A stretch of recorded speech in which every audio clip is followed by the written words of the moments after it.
حضرت سیدنا ابن عباس رضی اللہ تعالی عنہما ارشاد فرماتے ہیں جہنم میں ویل نامی خوفناک وادی ہے جس کی گرمی سے خود جہنم بھی پناہ مانگتا ہے،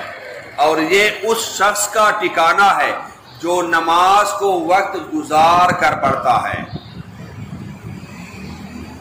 سرکار ذی وقار ہم غریبوں کے غمگسار صلی اللہ تعالی علیہ وآلہ وسلم کا فرمان عالی شان ہے، مسلمان اور کافر کے درمیان نماز کو چھوڑنے کا فرق ہے، بس جس مسلمان نے اس کا انکار کیا وہ کافر ہو گیا۔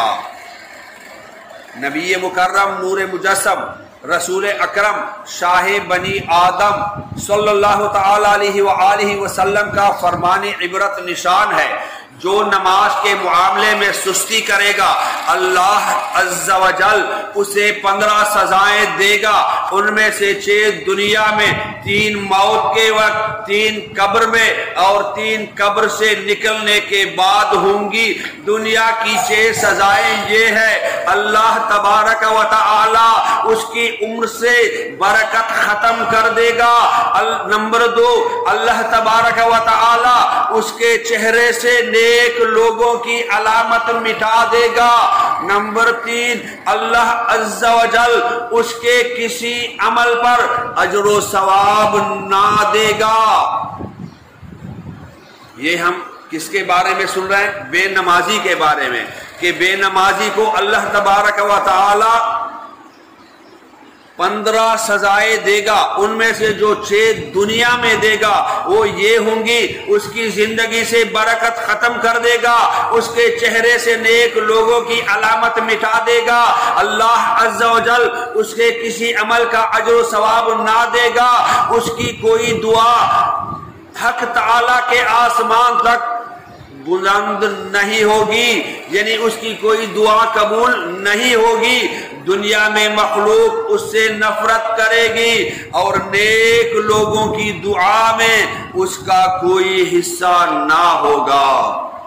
پیارے اور محترم اسلامی بھائیوں، بعض اوقات ہم کسی ایسے دنیا دار کے بارے میں اکثر لوگوں سے سنتے رہتے ہیں کہ وہ اگرچہ نماز نہیں پڑھتا لیکن دل کا نرم ہے، وہ اگرچہ نماز نہیں پڑھتا لیکن وہ سخی ہے، وہ اگرچہ نماز نہیں پڑھتا لیکن خوش خلق ہے۔ یہ ہم سنتے رہتے ہیں کیونکہ دنیاوی طور پر انہوں نے اس کے ساتھ کچھ احسان کیا ہوتا ہے۔ تو پیارے اور محترم اسلامی بھائیوں، اللہ عز و جل بے نمازی کے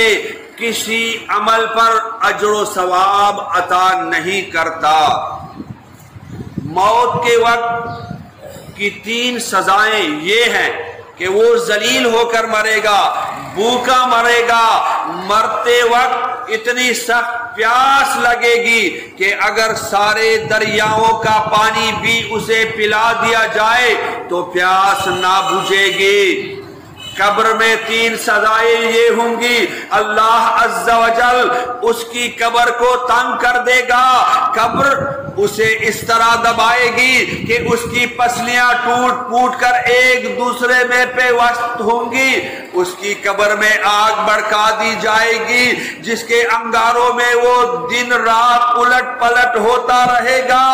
اور اس پر ایک اژدہا مسلط کر دیا جائے گا جس کا نام الشجاع الاقرع یعنی گنجا سام ہے۔ اس کی آنکھیں آگ کی اور ناخن لوہے کے ہوں گے، ہر ناخن کی لمبائی 1 دن کی مسافت کے برابر ہوگی۔ وہ گرجدار بجلی کی مثل آواز میں کہے گا، میں الشجاع الاقرع ہوں، مجھے میرے رب عز و جل نے حکم دیا ہے کہ میں تجھے فجر کی نماز ضائع کرنے کے جرم میں صبح تا وقت ظہر اور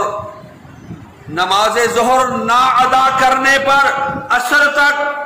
اور عصر ضائع کرنے پر مغرب تک، اور مغرب نہ پڑھنے پر عشاء، اور عشاء ضائع کرنے پر صبح تک مارتا رہو۔ اور جب بھی وہ ایک ضرب لگائے گا تو مردہ 70 ہاتھ زمین میں دس جائے گا، تو وہ اپنے ناخن زمین میں داخل کر کے اس کو نکالے گا، اور یہ عذاب اس پر قیامت تک مسلسل ہوتا رہے گا۔ قیامت کے دن کی 3 سزائیں یہ ہیں، اللہ عز و جل اس پر ایک فرشتہ مسلط کر دے گا جو اسے منہ کے بل گھسیٹتے ہوئے جہنم کی طرف لے جائے گا۔ حساب کے وقت اللہ عز و جل اس کی طرف ناراضگی والی نظر سے دیکھے گا، جس سے اس کے چہرے کا گوشت جڑ جائے گا۔ اللہ عز و جل اس کا حساب سختی سے لے گا،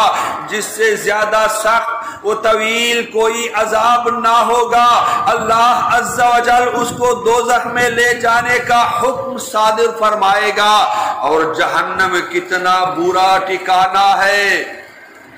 نور کے پیکر، تمام نبیوں کے سرور، دو جہاں کے بحروبر صلی اللہ تعالی علیہ وآلہ وسلم کا فرمان عالی شان ہے، نماز تیری میزان ہے اور اسی پر تیرے وزن کی انتہا ہے۔ اگر وزن میں پورے اترے تو نجات پا گئی، اور اگر کمی کی تو عذاب دیے جاؤ گے۔ نبی کریم رؤوف الرحیم صلی اللہ تعالی علیہ وآلہ وسلم کا فرمان عالی شان ہے، جس نے 40 دن تک صبح کی نماز اس طرح پڑھی کہ اس کی ایک رکعت بھی فوت نہ ہوئی، تو اللہ عز و جل اس کے لیے جہنم اور نفاق سے آزادی لکھ دیتا ہے۔